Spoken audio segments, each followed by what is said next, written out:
If you don't stay down and you never quit, come on over here and sit on the far end of the bench.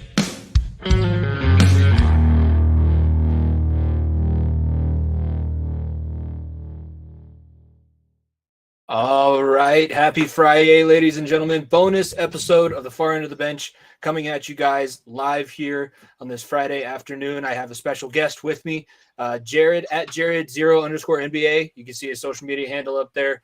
Really thankful that we got a guest coming on. He is a Celtics fan, so unfortunately we're not talking about his team versus our team, but he's gotten a pretty good look at this Miami Heat team after their 7-game Eastern Conference Finals. We'll talk a little bit about some other NBA news, the playoffs in general, and then obviously since he's a Celtics fan, I got to ask him about Muzzulla coming back. At FEOTB Pod, follow all the socials down below, subscribe to the YouTube channel wherever you're watching, let your friends know about this show, and tell them to check us out on our regular ones as well. Nico's getting ready for the PLL game, so if you're listening live right now, I believe it's on ESPN Plus tonight, 6:30 p.m., the Redwoods are playing in the PLL. He's getting that game set up. You'll be able to hear him scream on the sidelines. Jared, thank you for coming on. We talked a little bit before getting you on the show, but go ahead, let people know what you're kind of what they can find from you, and then thank you for coming on again and taking some time out of your day. Yeah, no, of course. I appreciate you guys having me on. It's an honor, and like you said, I am a Celtics fan. I do my best to cover the Celtics. I have my own website called Energy Shift Sports. Right now it is under construction. Kind of in the process of revamping that. I'm also in the process of a couple other things that are coming up. So everybody who's following me on Twitter, and again, there's my Twitter handle at Jared0_NBA. Feel free to look out for the announcements there. But honestly, I love the NBA. I love watching basketball games. This Denver team is fun to watch. Miami, they're a fun team to watch, and it's just been, I just love basketball, right? So even though I am a Celtics fan, I've kind of ingrained myself in Celtics Twitter, and I have built my following based off of, writing about the Celtics and talking about the Celtics. I really just love talking about basketball in general. So that's a little bit about what I do. It's a big culture up there in the Northeast. We were kind of talking about that a couple weeks ago on our show. Denver, as much as we are following the Nuggets now, and it's good, it's a fun team to watch. I agree with you in that regard. It's not a big basketball culture. There's not a whole bunch of pickup games going on. I know New York specifically, but I'm sure Boston has its areas too. Basketball is a little bit more of a culture, and we'll have to get you back on when Nico's able to join us too, because I'm sure you two could talk ball all day and night. He had a little stuffed ball in his crib. His dad's been working with NBA players. He's a lawyer and agent, but we'll have to get you back on. I'm sure it's a huge culture out there, and I'm excited to get you on and get some of your thoughts. You mentioned it already. It's been good basketball. This was one of the weirdest NBA tournaments, going off of those 5 or 6 years where we basically knew it was a 2-team race. Who's going to go, whatever team LeBron is in on the East, going up against the Warriors. How's that series going to fill out? This playoffs was a little bit different, or very different. First time, I believe, or first time in a while that we've had a 1 through 8 seed play in the second round. We had a representative of each seed. Let's start in the Eastern Conference.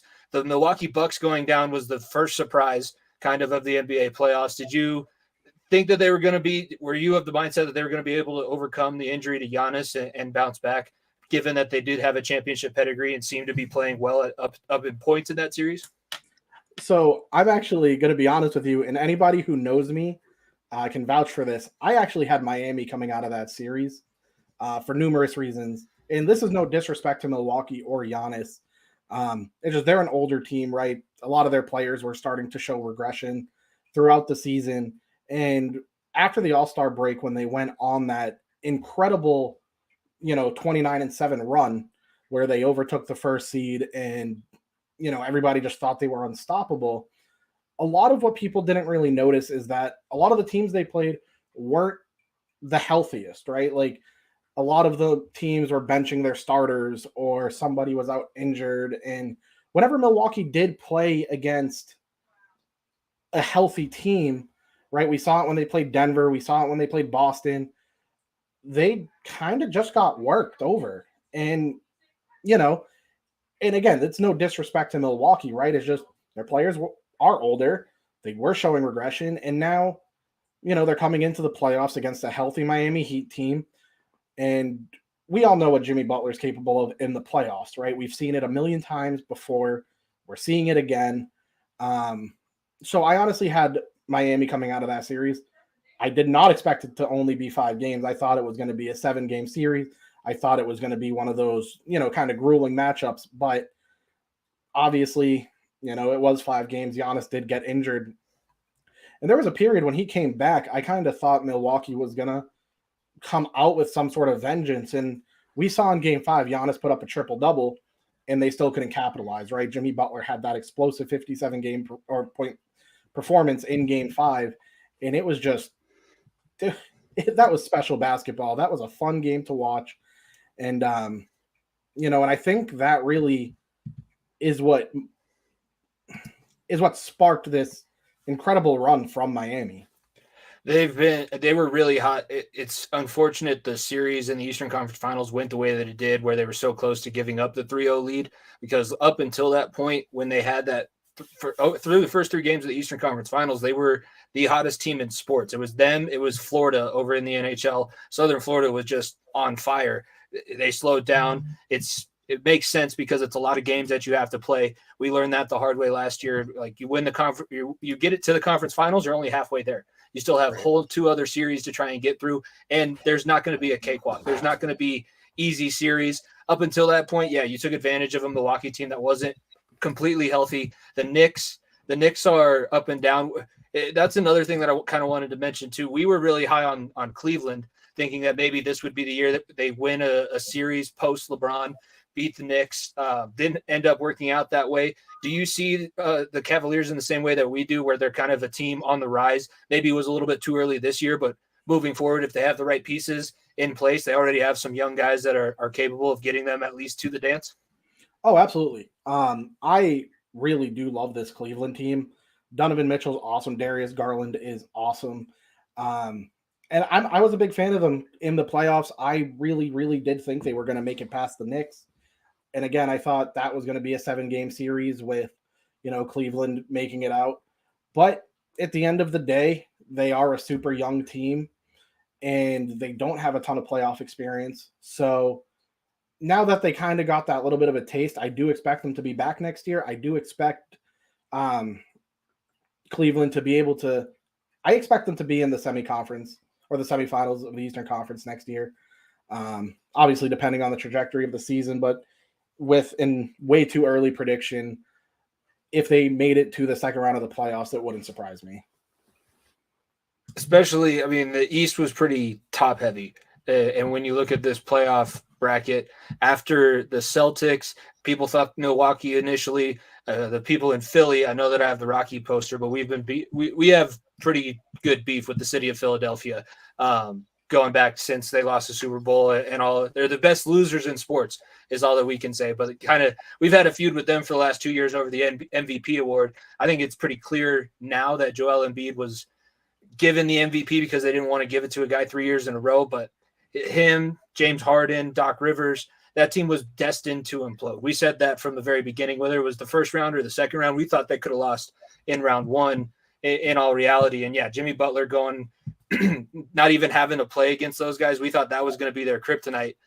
They just, it's like something in their DNA where they've been tanking.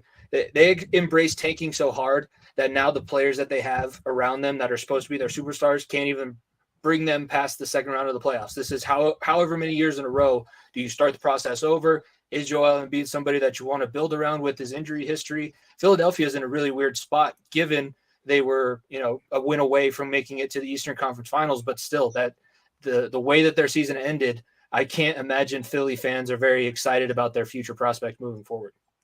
Yeah, it definitely not like it is definitely a confusing situation over in Philadelphia, because obviously we have all the James Harden news. Is he going back to the Rockets for a reunion?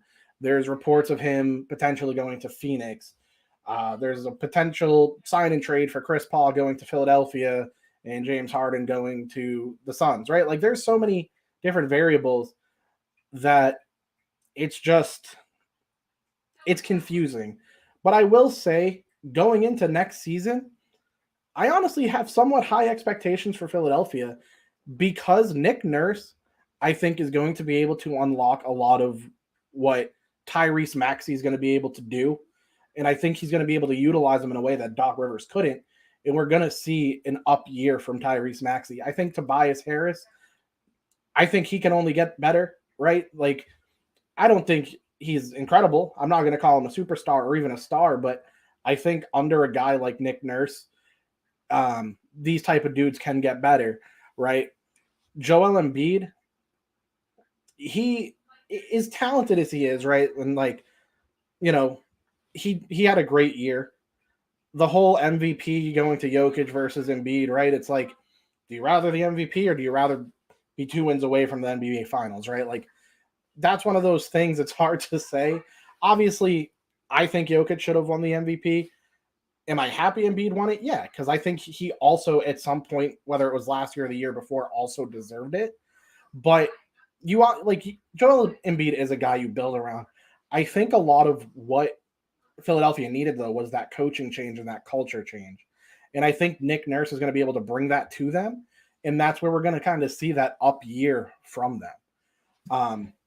Honestly, in Game 7, I think Jason Tatum just going absolutely nuclear just sucked the life out of them, and they couldn't get anything going, right? So, like, if a couple of shots don't fall the right way and it's a somewhat closer game and not a complete blowout, maybe Philadelphia does find a little bit of spark of life. But I think, like I said, that coaching change in Philly is going to be a really big factor for next season. And yeah, they just have to get out of that loser mentality. But it's been years on end, because I think back to, you want to say one shot doesn't go in, the Kawhi shot at the end when Toronto was going up against Philly. It bounces one other time on the other side of the rim. It doesn't go in. Toronto doesn't go.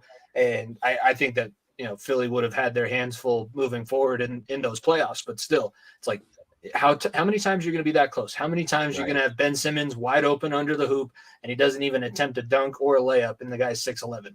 So there's some things that Nick Nurse is going to have to work out, but he's got a lot of time. That's the good thing about losing a little bit earlier pre-conference finals is what I'll say. Because if you make it all the way to the conference finals and lose, that's tough. You have less of an off season. You have all of these different things. If you want to fill in, replace people, it's a little bit tougher. He's going to have plenty of time to get those guys, like, get your rest, get back healthy. Let's get ready to make whatever push we can with the guys that we have.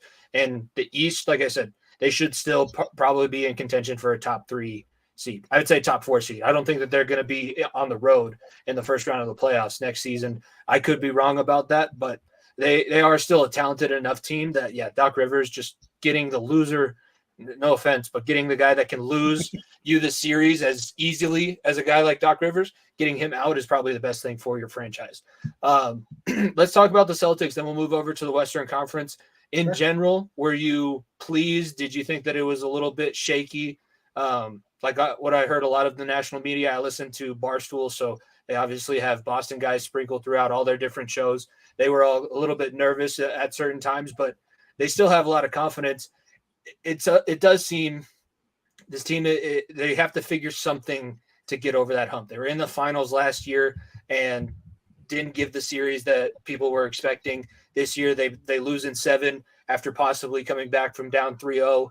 What were your thoughts on the Celtics run in general, and then especially getting down towards the later rounds of the playoffs? Yeah, so honestly, I feel like I'm in the minority of opinion when it comes to this, but I was honestly really, really happy with the Celtics run. I was really satisfied with how they performed, because you got to think about it, right? Like, you lose your head coach a handful of hours before media day. An assistant gets hired to replace him, and, an assistant gets hired to replace him right before media day, comes in, has no idea what he's doing. And again, not that Joe Muzzulla doesn't have any idea. He, according to everybody that's ever interviewed him and talked with him behind the scenes, is one of the brightest basketball minds that they can think of, right? Like, he is incredibly smart when it comes to basketball. But then you have Will Hardy leave to go coach Utah. You have Damon Stoudemire leave halfway through the season to go be a head coach at the college level. And it's just, the Celtics face so much adversity the past 2 years. All the, Jaylen Brown trade rumors, all the coaching changes, and, going from Brad Stevens even to Ime, and having to go through 3 different styles of coaching and 3 different sort of cultures, as teams like to call it, all just for them to kind of replicate these same performances, right? Eastern Conference Finals, Eastern Conference. And it's not like the Celtics are getting blown out, right? Everyone this year thought, Celtics are getting blown out. It's 3-0 in the Eastern Conference Finals. They're going to get swept. And then something clicks in Joe Mazzulla's brain. He's doing this without a coaching staff, and they come back, make it a 3-3 series, going to Boston for Game 7. And honestly, 20 seconds in, Jason Tatum rolls his ankle. That doesn't happen. We could be having a completely different conversation right now. So given what the Celtics have been able to do with just kind of everything they've faced, all the outside noise, because one thing I've noticed as a Celtics fan, and, I see it a lot with Denver as well, there's a lot of outside media chatter saying, oh, the Celtics are struggling with this, they're not doing this, or, in the same side, or the other side of the coin, it's Denver's not a fun team to watch, they're boring, so they kind of just listen to all this outside noise and they have to block that out. And so with everything, I'm super happy with where the Celtics are. And honestly, I'm kind of glad we didn't make the finals, for the simple fact that everybody was banged up. Brogdon has a torn tendon. Jaylen Brown has a hyperextended elbow. Derek White has a leg injury. Tatum's ankle injury. So even if they somehow did win Game 7, we are still playing at least another 4 games, traveling to Denver for 2 of them. At the very least, if we win a game or 2, we're traveling back and forth now twice, and we don't get the extra rest and extra time off. Woj just tweeted out that Grant Williams had wrist surgery. Nobody knew he was injured except for like a month and a half ago, 2 months ago. So, it's just the like you said earlier, that extra time off, I think, has been super important. And it's giving Joe Mazzulla and Brad Stevens time to actually get qualified and veteran assistants on Joe's bench.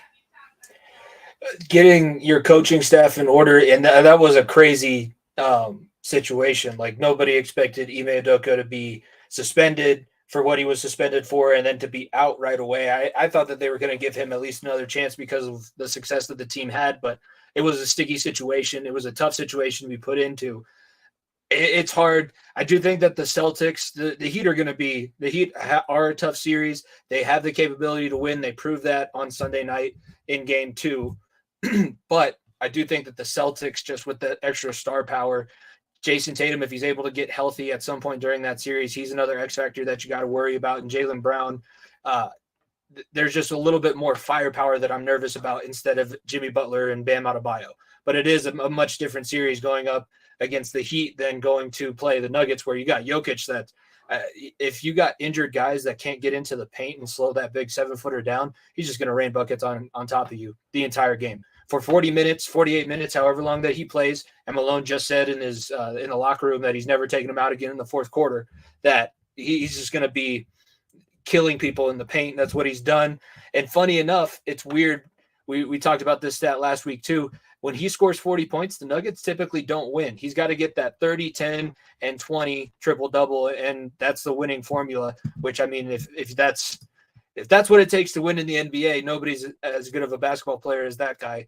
I'm going to save the Nuggets. Let's talk about the Western Conference. I want to start with Memphis, because Memphis has been kind of a contentious topic all season, and Ja Morant just continues to give content for guys like myself, like you will be with your podcast, where you're scrounging for stuff to talk about. You're like, wait, Ja Morant did it. Did what? Oh, he did it again 2 months later? This is awesome. But that Memphis team, Dylan Brooks just added fuel to the fire.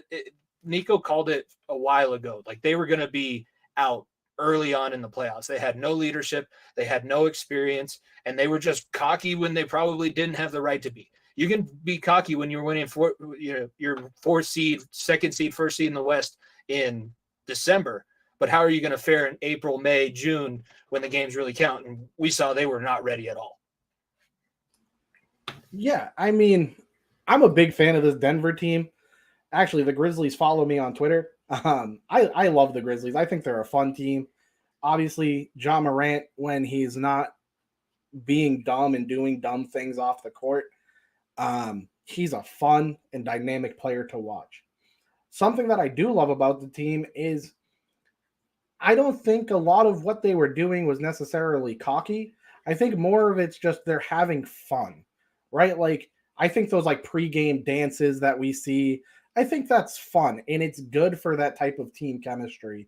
Because you always hear like Jaren Jackson Jr., Desmond Bane, you hear these guys talk about how close these teams are with each other. Like they're best friends on and off the court, and it's awesome. It's something I feel like when I watch the Celtics, because you hear a million times, oh, these Celtics have locker room issues. They hate each other. Kevin O'Connor was saying he has sources saying these guys are tired of fake liking each other, whatever. Yeah, none of that is true. You hear Jason Tatum after game 6 or game 5, whichever one it was, saying, I love these guys in the locker room. I'd go to war for them. They're my brothers. Like, I love this team. You hear him after the Philly series talking about how much he loves the city of Boston, how much he loves playing here, right? Jaylen Brown just bought a house in Boston. Everyone's saying, you got to trade him. He's leaving.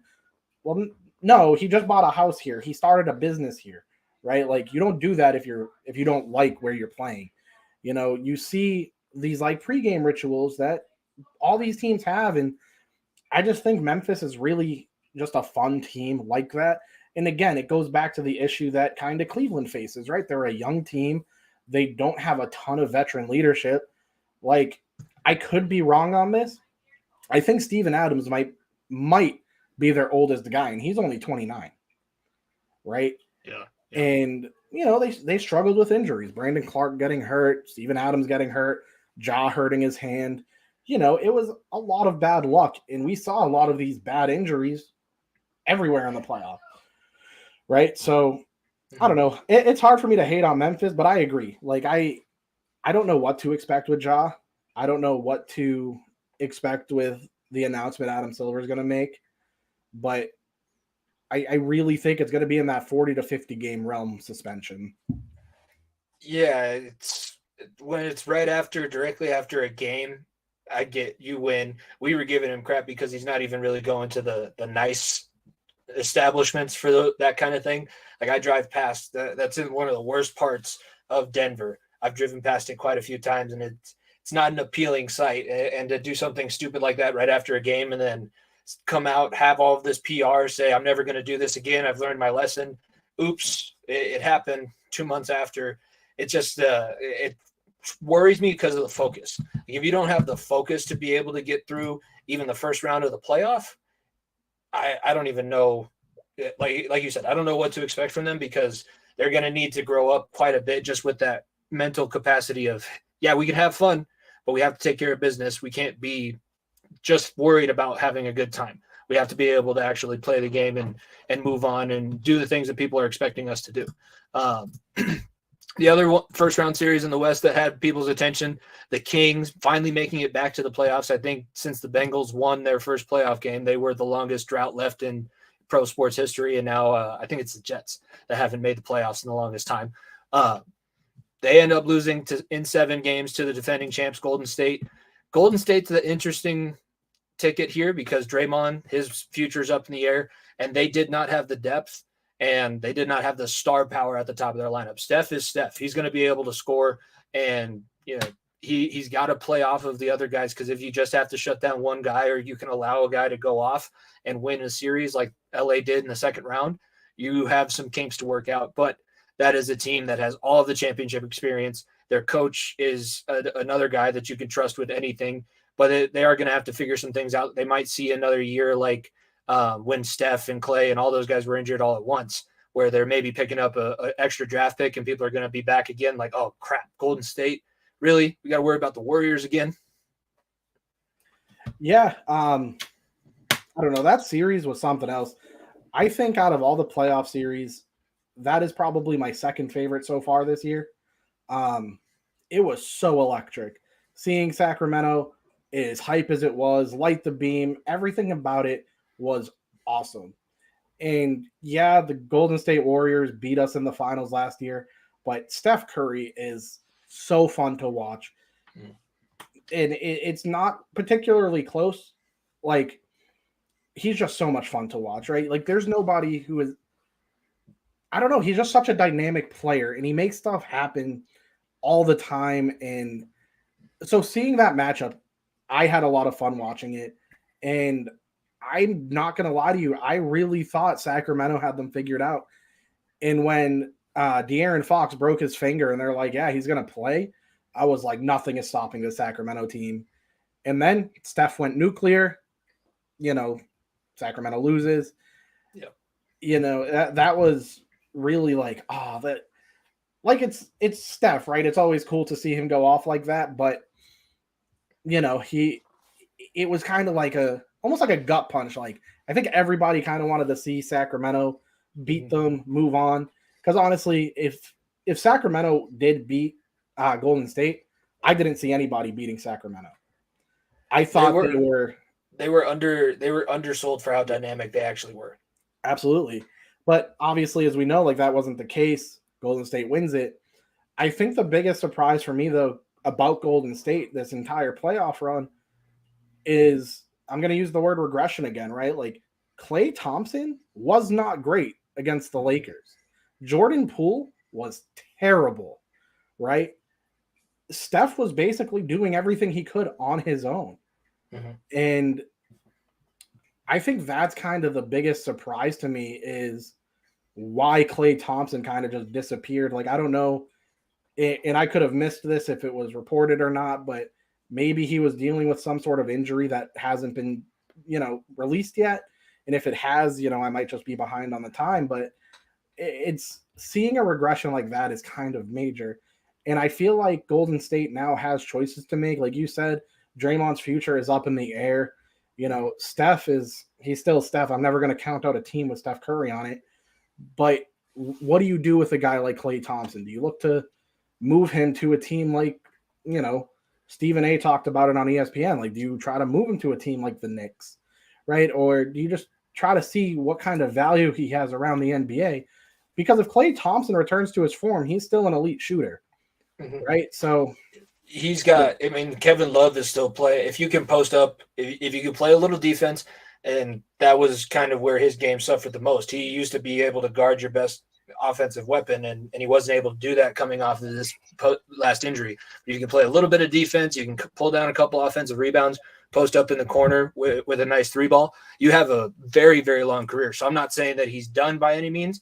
I just think it would be crazy, because I think the fan base would kind of revolt if you get rid of the Splash Brothers and they're no longer on the same team. I'm thinking maybe, Dame's been wanting out of Portland for a while. He went to school up in the Pacific Northwest. I know you don't normally want to trade a guy in conference, but it's not like you're trading Klay in his prime to Portland at that point. And you're picking up Dame Lillard, who you got two guys that'll shoot from anywhere on the floor with Steph and Dame. I don't know if maybe you get a Splash Brothers 2.0, or if it doesn't work. I don't know. They're probably going to be looking around to see what exactly are we going to get. Is it worth it? Or do we just keep the Splash Brothers intact and figure out a way to build around them too? They're going to have they're going to have some things to work out in this offseason over the summer. And I'm sure their summer league is going to be very intently watched, because they're going to have to pull somebody up to replace one of the guys that are going to be leaving here soon. Yeah. And so I'm going to relate this whole Golden State situation to kind of what's going on with Boston right now. I don't know if there is a trade at Klay Thompson's value that makes the Warriors better, right? And it's the same thing with people saying, oh, like the Celtics need to trade Jaylen Brown because this new super tax second apron thing.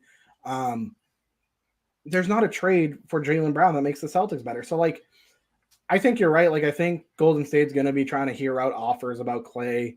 They're going to really be strongly considering if they're going to bring back Draymond, which I'm saying that's a 50-50 coin flip if they do, but I don't think there's a trade, at least at Klay Thompson's current value, in my opinion, that makes Golden State better. I think keeping the rapport, keeping the Splash Brothers, because if Klay Thompson bounces back, again, he's fantastic. He has the rapport with Steph. Like, he's been there his whole career. That's not something you break up. And they've won multiple championships together. So even if, for whatever reason, their championship window is closed, which I'm not saying it is, but if for whatever reason it is, you let Steph and Klay finish it out together. It's like if I know that they did end up getting split up, but like Pippen and Jordan, you had those two on the team. You were able to bring in other pieces around them. So I think that's probably what they're going to do. And if Draymond doesn't knock out his own teammate over last summer, he might have a better chance of coming back. But you've already had to quell so many fires with that guy. The headache just isn't worth it anymore. His defense, sure, he's not dynamic on the offensive end like he used to be. I think it's time. And honestly, he seems like a player that would probably benefit from going somewhere else because he's just antagonizing people right now in the Bay Area with his podcast after games and everything like that. He's kind of outstayed his welcome a little bit. The team that they ended up losing to, and then the team that got swept in the Western Conference Finals, first sweep in Denver Nuggets history, the Los Angeles Lakers, their dynamic duo didn't come through the way that people were expecting. Their depth had a couple games, but you get swept, and ESPN made every single excuse in the book as to why the Los Angeles Lakers were swept. But ultimately, it came down to the Nuggets were a better team. They had the depth answer. We had Terrell. I don't know if you've interacted with that Realism Sports on Twitter at all. He's a big Lakers fan. He came on, kind of did a preview of that series, and everything that Nico said the Nuggets had to do, they did. I wasn't expecting a sweep of the Los Angeles Lakers, especially after they were able to go from a 7 seed, being in the play-in tournament and getting into that position. What do you think is the future for LeBron? Because that is the question mark that ESPN decided to drop on everybody after the Lakers lost, is that he might be retired. He might be looking to move somewhere. Obviously, he said he wants to play with his son, but there's a lot of question marks around LeBron right now. Yeah, I mean, I personally don't think LeBron's done. It's a Tom Brady effect, right? Like, I feel until I see an NBA season start without LeBron James, I am not going to believe that he is retired. Obviously, like, he is older. I understand that I got to see what the future holds. Like, I understand that type of stuff, right? Like, he has been playing for over 20 years. He's been elite for almost all of them. He's arguably the best player of all time, right? So, it's one of those things where I don't know what happens. I don't know what direction he's going to want to go. But honestly, like, I won't believe that he's retiring until there is a roster in the NBA that does not have him listed on it. And I think one thing that a lot of people kind of don't think about is when LeBron says he wants to play on the same team as his son when his son's ready to get drafted, is maybe there's a possibility LeBron comes and coaches whatever team, right? Like, Bronny gets drafted by, hypothetically speaking, the Grizzlies for whatever reason. Maybe LeBron tries to get onto the coaching staff, right? Just to be there for his son. I think that's a possibility. I think him, forcing a trade to whatever team Bronny goes to. I think LeBron maybe taking a year off once his contract expires until Bronny's in the league is a possibility. But full-on retirement, I don't think so. But yeah, I mean, I think the Lakers have a lot of choices to make, right? Because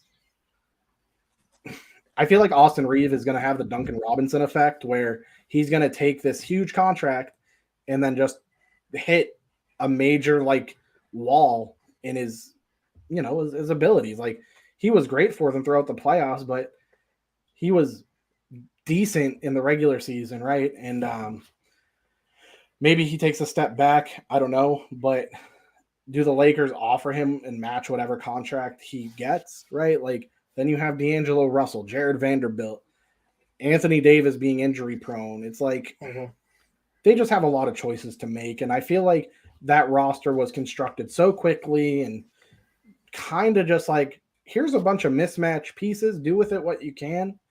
And they made the most of it. But yeah, they got a championship. As much as people will hate on them for it being in the bubble, they got the championship that they wanted when they brought LeBron and Anthony Davis in together. right. And again, the same Final Four teams.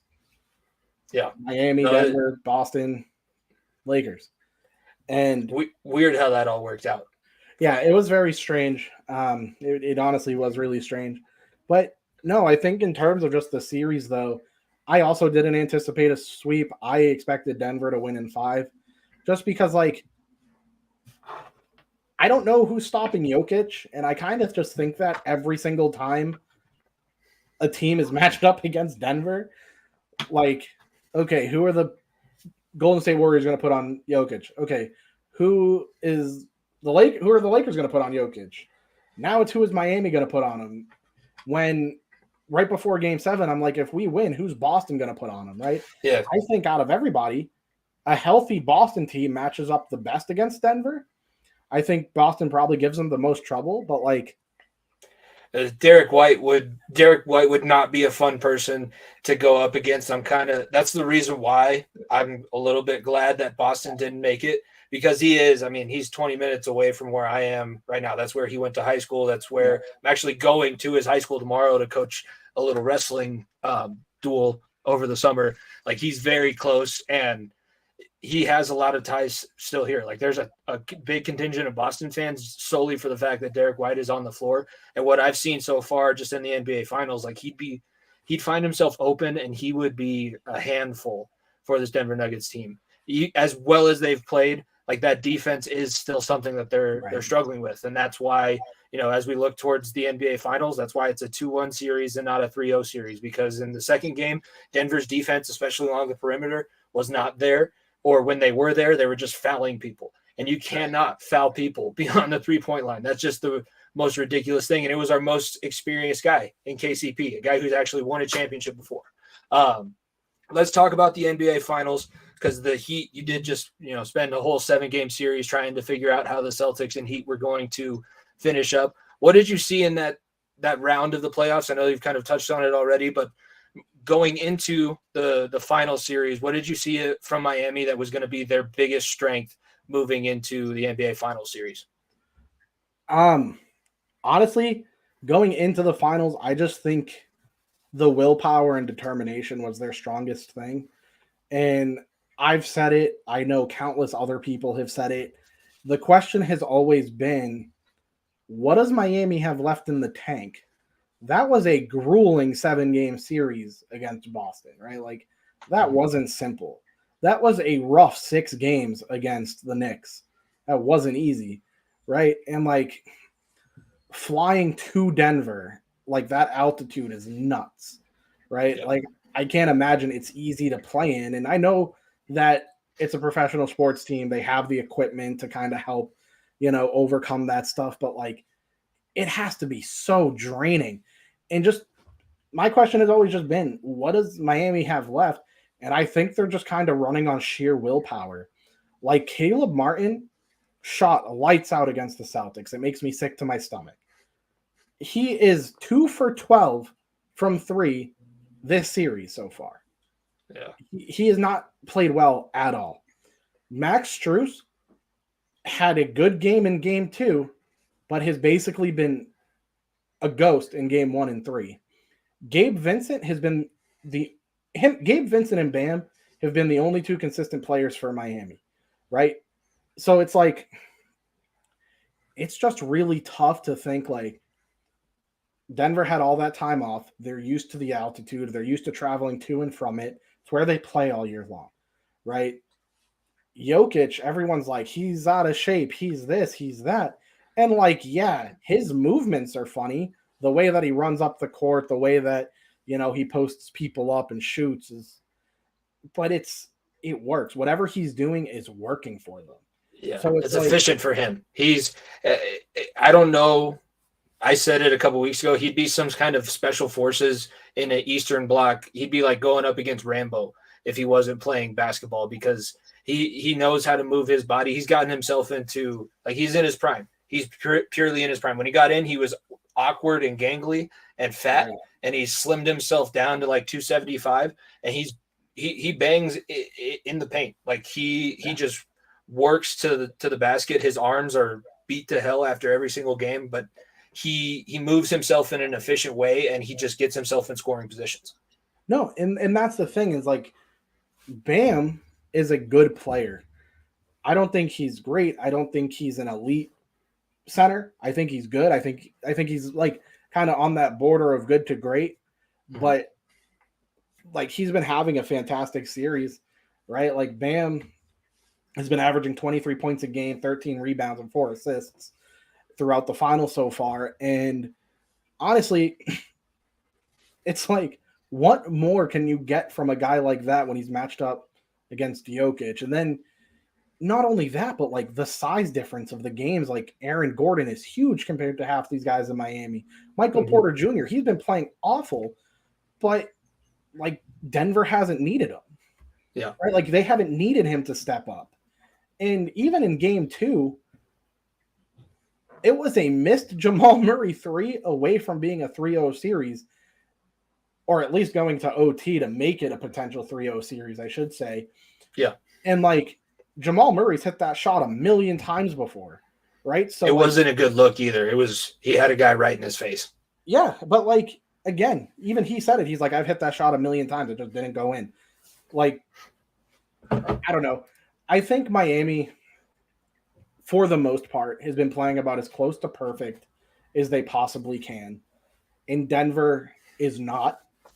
And like, we're still seeing these, like, Denver kind of just walk all over them. Like Denver winning by double digits in 2 out of 3 games and then losing by 3 is just, and again, with how bad they're playing, right? Denver reminds me a lot of the Celtics out in the West, right? Like when the Celtics are on and they are playing their best basketball and Denver is playing their best basketball, they have very similar play styles. Yeah. Obviously the scoring is coming from different positions. Like I'm not going to sit here and say Rob Williams is looking like Jokic, but like you have Tatum getting to that mid-range, like hitting those close shots. You got Derek White looking like Jamal Murray, right? Like you have all these players that kind of, I don't want to say resemble each other, but it's just a similar play style. Mm-hmm. But then you also have the same struggles. And we saw that in game 2. Like when Miami went zone, Denver couldn't figure it out. They're like, we don't know what to do. They were making a ton of mistakes. And that's exactly what happened with Boston, right? Like same thing. So, you know, I think, like I said, Miami's willpower, their determination is what's getting them there. I just don't know if it's enough. They do seem to be running on fumes, and you have guys go and have really good games, but they haven't been consistent. They haven't been consistent for a couple rounds now.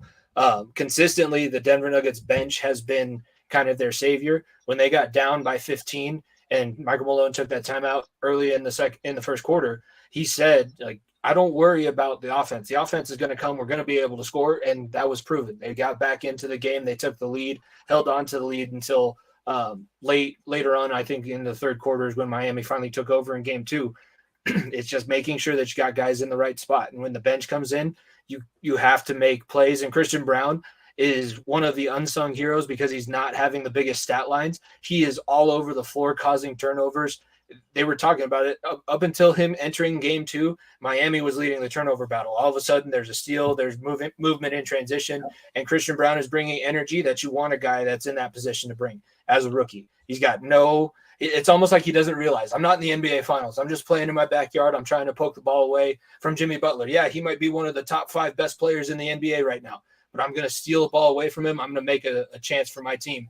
And he's been huge for this Denver Nuggets team in the last 2 rounds. Christian Brown off that national championship team from Kansas. That's a godsend. I didn't even expect to even be talking about him playing. Yeah, I mean, I watched that. I watched that national championship. I'm a UNC fan. I always have been. but man, oh man, Christian Brown has been spectacular this finals. Mm-hmm. I don't think anybody expected it. I don't think anybody was like, oh, he's going to come in. But like the fact that he is a rookie and he is going out there and Denver is getting meaningful minutes from him, even if it's not scoring, he's playmaking. Like in game 2, when he stole that inbound pass and it led to, I believe it was the Jokic like little floater. I believe that's what it ended up leading to, or whatever it was. Like once he made that play, I was like, there's a real chance Denver comes back in this game, and they did. And it was early, but again, it was something I expected because I'm just like, this kid's so dynamic. He's so talented, and he's really just making the most of the opportunity that he's giving. And like you said, he is bringing that energy. Like if Denver's coming out flat, you throw Christian Brown in there, and all of a sudden, it's a whole different team. And it's something. I think this kid's going to be something really special as time goes on, but somebody who's not getting enough credit, in my opinion. And again, I've been following Denver. I haven't really been following Denver media, so I'm not as certain. But Bruce Brown, he's been pretty awesome all series. And he's the guy that I root for. He grew up in Boston. He grew up 20 minutes from where I grew up. And the dude he's super humble. He's funny. He's a great role player who knows his role and can perform his role at a high level. And he's a lot of part of Denver's success. And I'm so happy for him. He's a big reason why I'm rooting for the Nuggets in the finals, because, I want to live vicariously through him. Jeff Green, Uncle Jeff, he was a former Celtic. Everybody loves him, right? He's been around the league. He deserves a ring. It's just these guys, like you said, the bench for Denver has been their saving grace. But when you think about their bench, they kind of just have everything. They have guys who know their roles. They have vets. They have players who are able to step up when the starters aren't. And that's a lot of what the Celtics were missing in Brogdon in the Eastern Conference Finals. I love Brogdon to death. I was so excited when we got him. I have 2 Malcolm Brogdon jerseys hanging up in my bedroom right now. One of them's autographed. I love Malcolm. And I felt so bad when he tore that tendon in his arm, because his leadership, his scoring is what we were missing in the Eastern Conference Finals. And it sucks, but it happens. But that's what they're getting out of guys like Jeff Green, Bruce Brown. Christian Brown's been phenomenal. So it's nice to see that kind of everything is kind of hitting on all cylinders for Denver, even when they're not playing at their best. It's a totally different world than we lived in, because we talk about it all the time. When we were in the Western Conference Finals in the bubble, we had Facu Campazzo coming off the bench, which is he's a great international player, but in the NBA, he's just too small and didn't have the ability to actually affect the game. We have guys that can come in off the bench. I would love to see. I want nothing more like Jeff Green, win your title. And I don't know if we want to continue to play. There's so many people with connections to this guy as we've been going through this playoff run, like Georgetown fans, Boston fans, all the teams that he's played on. Like, yes, finally get your ring, and then maybe you can ride off into the sunset after a long and colorful career. But we're leading into game 4, the Nuggets have the ability to take the 3-1 series lead, finish it out in a gentleman's sweep if things go well tonight. What are you expecting to see? What adjustments do you think Miami's going to make after being beaten down again in game 3 on home court? They have to at least split the series in everybody's mind, but now they're definitely in an uphill battle because they have to win twice in Denver. What do you think the Heat are going to do for their adjustments now into game 4? Yeah, so I mean, I've been on a couple other shows where people have asked me the same question, and I've been saying Denver in 6 because I don't expect Miami to just kind of roll over and die. That's not what Heat culture is. That's not something they've ever done, right? They could have done that in game 7 against Boston and they didn't, right? So like I expect, Denver in 6 still. I do expect a split in Miami. if I was a betting man, I would say Denver wins tonight just because of all of the factors, like healthier team, more complete team, the level of play that both teams are playing at and how good Denver is doing regardless of that, right? Like obviously the betting favorite is Denver to win the game tonight, but I can't comfortably say like I think Miami can find a way to squeak it out. In terms of adjustments like you just asked, I don't know. Right? Like I don't know. Like Eric Spoelstra so far has been throwing the kitchen sink at Denver, and Michael Malone's just washing those dishes and getting them out. He's like, Yeah. okay, you're going to throw a zone at me. I'm taking Jokic out. Christian Brown's in. And now we're hitting middies. We're hitting our shots. We're collapsing the defense. Oh, Bam's back in. We're matching his minutes with Jokic. Like, and then when Jokic is in, Miami is pulling out Bam. So then at that point, who's stopping Jokic? Cody Zeller? No. Kevin Love? No. So it's like, no matter what Miami's trying, it's just not working. And shooting variance is really what came down to the game 2 loss at the end of the day for Denver. And I don't know how the Heat adjust. Like, I think if they pull out the win tonight, and, you know, this is a storyline that people have been clamoring about the last 2 games is the officiating. The officiating has been god-awful through the last 2 games on both sides. I don't see it favoring one team or the other. Obviously, Scott Foster's officiating tonight. Everyone's saying it's the extender. This is where he's going to extend the series. Everything's going to be called against Denver. Who knows? Nobody knows, right? But, like, if Denver just plays basketball to their ability, Scott Foster shouldn't matter, right? Yeah.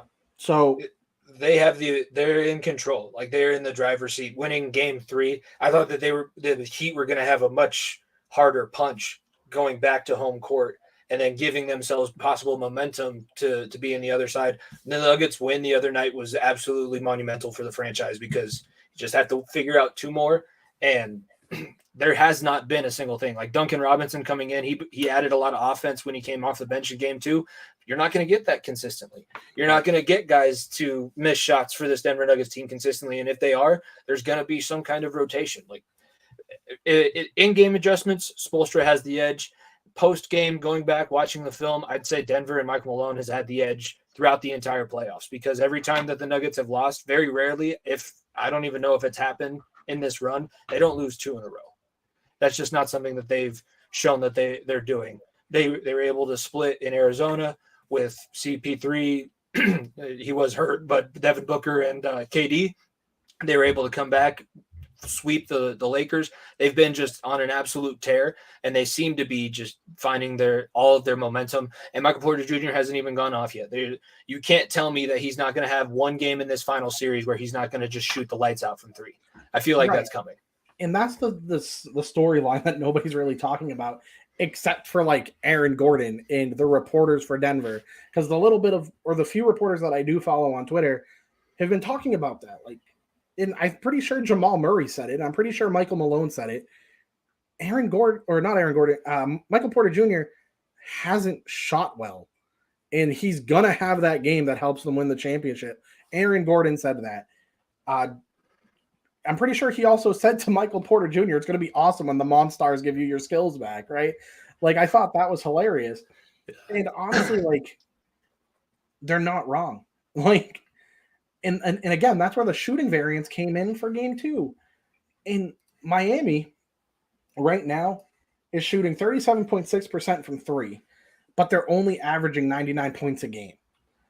Denver is shooting 32% from 3 this series. Their average coming into this series was over 40. That's crazy. And they're averaging 107 points a game.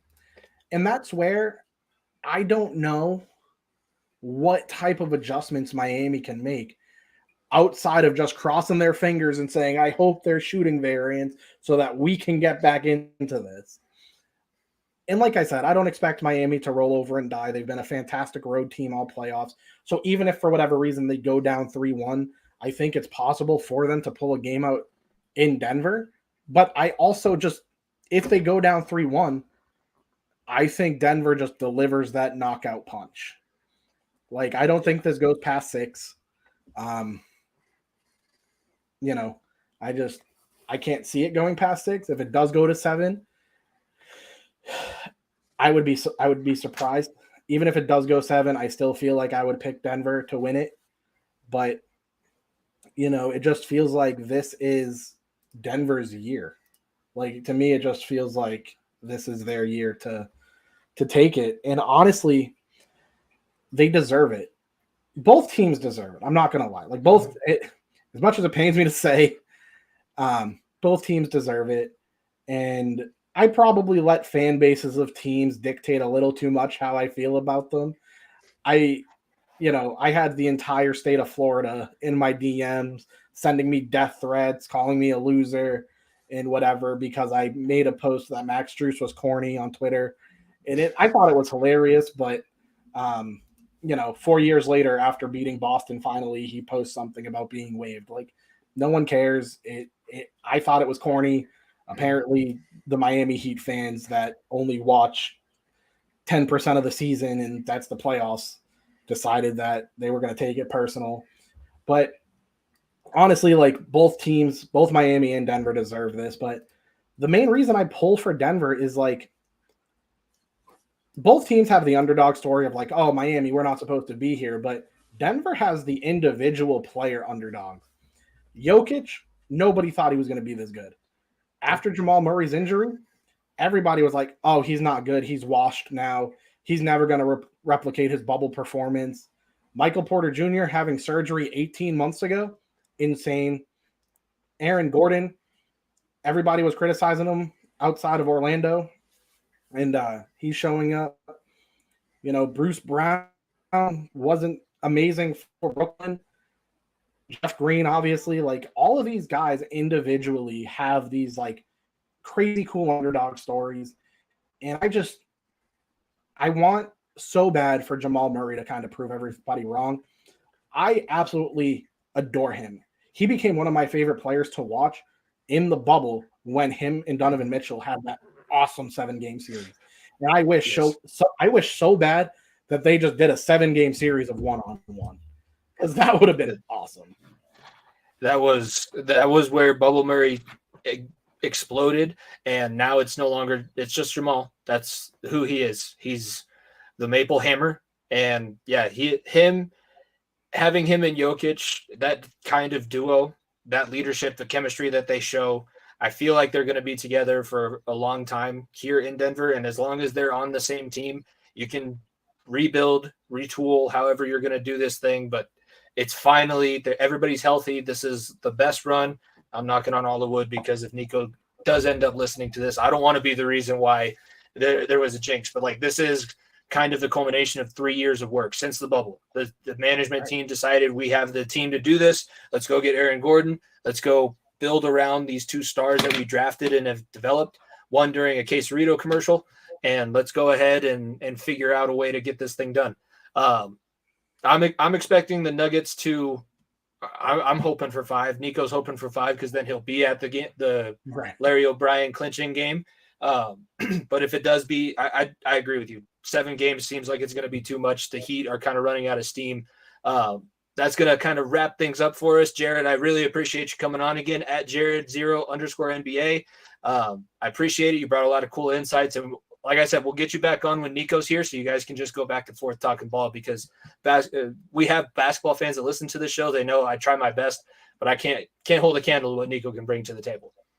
No, fair enough. I mean, I thought this was hella fun, and I'm, again, so grateful that you brought me on. I had a lot of fun, and I'm excited. I would love to come back on the show if you guys will have me. I know you said when Nico's back, you'll bring me back on, so I'm definitely looking forward to it. And I'm glad I'm able to provide some sort of insight, because sometimes I question myself when it comes to my basketball knowledge, but I think everybody kind of does that. Yeah. So, but I try to be as objective as possible. I try not to I try not to wear those green lenses, as people say. Yeah, the green tinted glasses we have. That's our issue with the Broncos. Everybody wears orange tinted glasses, so we think that everything's going to be fine. Like I said, really appreciate it. Check out Jared's stuff, and once he gets his podcast up and running, maybe he'll have Nico and I on as guests to get that thing up and going. But we appreciate it. Hopefully next year it's the Denver Nuggets and the Boston Celtics in the final. We'll be able to go on each other's shows and draw some battle lines. But for now, thank you, everybody, for tuning in to the bonus episode. Enjoy the rest of your Friday. Enjoy your weekends. Watch some NBA Finals basketball. And hopefully when we come back next week with Nico and I, we're talking about even closer to having this thing done or wrapped up. But this has been Far End of the Bench bonus with Jared at Jared0_NBA. Thank you guys for listening. We will see you later on. If you don't stay down and you never quit, come on over here and sit on the far end of the bench.